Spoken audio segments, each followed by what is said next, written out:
Hi friends, welcome back to our channel. நம்ம சேனலை subscribe பண்ணாதவங்க சப்ஸ்கிரைப் பண்ணிக்கோங்க. மறக்காமல் லைக் பண்ணி சப்போர்ட் பண்ணுங்கள். நாளைக்கான எபிசோடில் என்ன நடக்குது பார்த்தீங்கன்னா, கீதா ஒரு லெட்டர் எழுதி வச்சுட்டு கீழே வருவாங்க. அது ஐஸ்வர்யாவும் பார்த்துட்டு இருப்பாங்க. அபிராமி கிட்ட நான் வெளியே போயிட்டு வரேன் அப்படின்னு வந்து சொல்லுவாங்க. அதை கேட்ட அபிராமி, வெளியே போறியாமா, அந்த துங்காவால் எதுனா பிரச்சனை வந்துட்டா கொஞ்சம் பார்த்து போயிட்டு வாமா அப்படின்வாங்க. அதை கேட்ட உடனே கீதா மனசுக்குள்ளேயே நான் பார்க்க போகிறதே அந்த துங்காவை தான் நினச்சிக்கிட்டு, சரிங்க ஆண்டி அப்படின்வாங்க. அப்போ மீனாட்சி, நான் வேணவும் கூட பாதுகாப்புக்கு வரட்டுமா அப்படின்னு வந்து கேட்பாங்க. அதெல்லாம் ஒன்றும் தேவையில்லக்கா, நான் பார்த்து போய்க்கிறேன்னு சொல்லிட்டு கீதா பார்த்தீங்கன்னா வெளியே வந்துட்டு அந்த வீட்டையே பார்த்துட்டு, எனக்கு இந்த வீட்டை விட்டு போகிறத விட உங்களை மாதிரி பாசமானவங்களை விட்டுட்டு போகிறது மனசுக்கு ரொம்ப கஷ்டமாக இருக்குன்ட்டு அங்கேருந்து கிளம்பி போயிடுவாங்க. இதெல்லாம் பார்த்து ஐஸ்வர்யா நேராக கீதாவோட ரூமுக்கு போயிட்டு கீதா எழுதி வச்ச லெட்டர் எல்லாத்தையும் பார்த்துட்டு, ஐயோ இவ என்ன துங்கா கிட்ட போகிறேன்னு சொல்லி எழுதி வச்சிருக்கா, இவன் மட்டும் துங்கா கிட்ட போயிட்டானா அதுக்கப்புறம் தீபா இந்த வீட்டுக்கு வந்துடுவா, நான் தான் அவளை மலையிலேருந்து தள்ளி விட்டேன்ற உண்மையை எல்லாருக்கிட்டையும் சொல்லிடுவா, அதுக்கப்புறம் எனக்கு தேவையில்லாத பிரச்சனை எப்படியாச்சும் இதை நம்ம தடுத்தாகணும் அப்படின்னு வந்து நினச்சிட்டு அந்த லெட்டர் எடுத்துகிட்டு கீழே வந்துட்டு இருப்பாங்க. இங்கே துங்கா செம்ம டென்ஷனாக கூட இருக்கவங்க கிட்ட, அந்த கீதா வந்த உடனே அவளை நம்ம போட்டு தள்ளிடணும், அவளை விடவே கூடாதுரா அப்படின்னு வந்து சொல்லிட்டு இருப்பாங்க. அதை கேட்ட கூட இருக்கார் அப்படிலாம், அண்ணா அவளை பெங்களூரில் கூட்டிகிட்டு போய் தானே கொலை பண்ணணும்னு சொன்னீங்க அப்படின்னு கேட்பாங்க. அவளை பார்த்தல போலீஸ்கிட்டே கண்ணில் வந்து விரல விட்டு ஆடிட்டு எப்படி எஸ்கேப் பண்ணா, நம்மக்கிட்டே எத்தனை வாட்டி எஸ்கேப் பண்ணா, அதனால் அவளை நம்ம சும்மாவே விடக்கூடாது, இங்கே வந்த உடனே அவளை கண்டன் துண்டமாக வெட்டி போடணும், அதுவும் இல்லாமல் என் தம்பி இல்லாமல் என்னை ஒண்டி கட்டி ஆக்கிட்டால, அவளை சும்மாவே விடக்கூடாதுரா, அவளை கண்ட துண்டமாக வெட்டி போட்டான் தானே எனக்கு நிம்மதி அப்படின்னு பேசிகிட்டு இருப்பாங்க. இங்கே கீதாவும் பார்த்தீங்கன்னா ஆட்டோவில் வந்துட்டு இருக்க மாதிரி காட்டிகிட்டு இருப்பாங்க. இங்கே ஐஸ்வர்யா போயிட்டு அபிராமி கிட்ட, அத்தை கீதா வீட்டில் இல்லை அப்படின்வாங்க. அதை கேட்ட அபிராமி, இப்போ தான் அவள் வெளியே போயிட்டு வரேன்னு சொல்லிட்டு போனா அப்படின்வாங்க.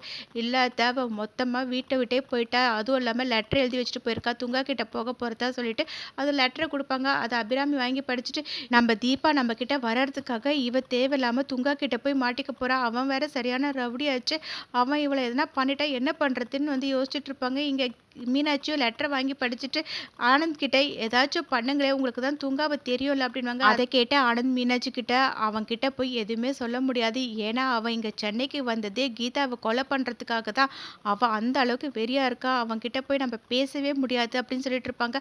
அதை கேட்ட உடனே மீனாட்சி என்ன பண்ணுறது அப்படின்னு வந்து அபிராமி கிட்ட கேட்பாங்க. அதுக்கு அபிராமி உடனே கார்த்திக்கு கால் பண்ணி தப்பான்னு அருண் கிட்ட சொல்லுவாங்க. அருணும் பார்த்தீங்கன்னா கார்த்திக்கு கால் பண்ணிட்டு அபிராமி கிட்ட கொடுப்பாங்க.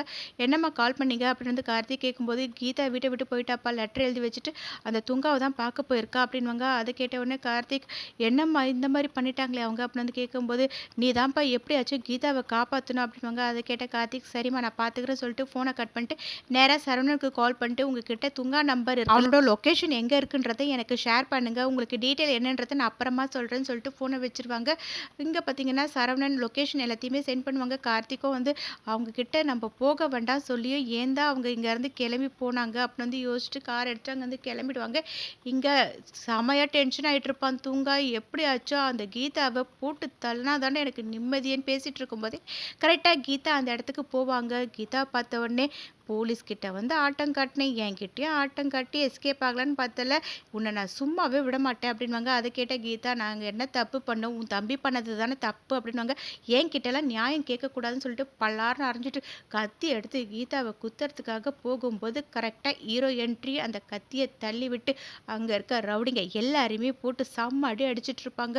துங்காவையும் செம்ம அடி அடிக்கும்போது என்னை விட்டுருன்னு அவர் கெஞ்சுவார். அதனால் கார்த்திக் உன்னை கொன்றுவேன்னு சொல்லிட்டு கீதா கிட்ட, உங்களுக்கு எந்த அடியும் படல சொல்லிட்டு அங்கேருந்து கூப்பிட்டு போயிடுவாங்க.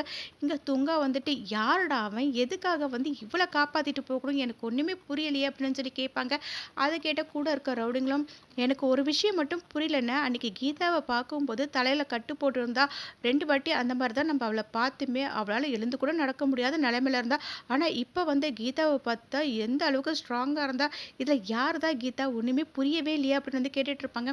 அதை கேட்டால் துங்காவும், ஆமாம் நீ சொல்கிறது சரிதான், ஆனால் இப்போ வந்தா பார்த்தியா இவ தான் கீதாவே, ஏன்னா அவள் பேசுனதில் எந்த அளவுக்கு திமிர் தெரிஞ்சது தெரியுமா அப்படின்னு வந்து சொல்லிட்டு, அப்போ அவள் யாராக இருக்கும், ஆனால் அதை நான் இப்போவே கண்டுபிடிக்கிறேன், அந்த ஐஸ்வர்யாவுக்கு கால் பண்ணுறா அப்படின்னு வந்து சொல்லிட்டு இருப்பாரு. இங்கே பார்த்தீங்கன்னா அபிராமி மீனாட்சி எல்லாருமே என்ன ஆச்சு என்ன நடந்ததுன்னு ஒன்றும் தெரியவே இல்லை, கார்த்திக்கிட்ட விஷயத்த சொன்னோம், ஆனால் இன்னும் கார்த்திக் வந்து கீதாவை போய் பார்த்தாங்களா இல்லை காப்பாற்றினானா என்னென்னு தெரியவே இல்லைன்னு பேசிகிட்டு இருப்பாங்க. அதை கேட்ட ஆனந்தும், கார்த்திக் கிட்ட தான் நம்ம சொல்லியாச்சுல, கண்டிப்பாக அந்த கீதாவை காப்பாற்றிருப்பான்னு பேசிகிட்டு இருக்கும்போதே கரெக்டாக பார்த்தீங்கன்னா கார்த்திக் கீதா வந்து வீட்டுக்கு கூப்பிட்டு போவாங்க. கீதா அபிராமி கிட்ட சாரி ஆண்டி அப்படின்வாங்க. இல்லைம்மா நீ எங்களுக்காக வந்து உன்னோட உயிரையே பணைய வைக்கிறேன்னு நீ சொல்லியிருக்க. அதை வந்து நாங்கள் பார்த்துட்டு எப்படி சும்மா இருக்க முடியும் சொல்லு அப்படின்வாங்க. கார்த்திக்கும் கீதா கிட்ட உங்களுக்கு என் மேலே நம்பிக்கை இல்லையா? நான் தான் உங்களை வெயிட் பண்ண சொன்னேன்ல அப்படின்வாங்க. அதை கேட்ட கீதா வந்து இல்லை தீபா மேலே நீங்கள் எல்லாருமே எந்த அளவுக்கு பாசம் வச்சுருக்கீங்கன்றத பார்த்தேன். அப்படி இருக்கும்போது என்னால் உங்களுக்கு எந்த ஒரு கஷ்டமும் வரக்கூடாதுன்றதுக்காக தான் அப்படின்வாங்க. அதை கேட்ட கார்த்திக் நீங்கள் எங்கள் அம்மாவோட உயிரை காப்பாற்றிருக்கீங்க. அதுக்கு நன்றி கடனா உங்களுக்கு நான் எல்லாமே செய்கிறேன்னு சொல்லியிருக்கல. கொஞ்சம் வெயிட் பண்ணுங்கன்னு நான் சொன்ன மாதிரியே தீபாவை சீக்கிரமாகவே கண்டுபிடிச்சி உங்களுக்கும் ஏதாவது ஒரு வழி பண்ண முடியுமான்றத நான் பார்க்குறேன் அப்படின்னு சொல்லுவாங்க. அதை கேட்ட கீதாவும் ஓகே சொல்லுவாங்க. சரின்னு சொல்லிட்டு பார்த்தீங்கன்னா எல்லாருமே அங்கேருந்து போகும்போது ஐஸ்வர்யாவுக்கு அந்த ரவுடிங்க கிட்ட இருந்து கால் வரும். ஐஸ்வர்யா வந்து தனியாக போயிட்டு என்ன விஷயம் சொல்லுங்க அப்படின்னு வந்து கேட்கும்போது இல்லை உங்களை துங்கா பார்க்கணும்னு சொன்னார் அப்படின்வாங்க. எங்கே அப்படின்னு வந்து ஐஸ்வர்யா கேட்பாங்க.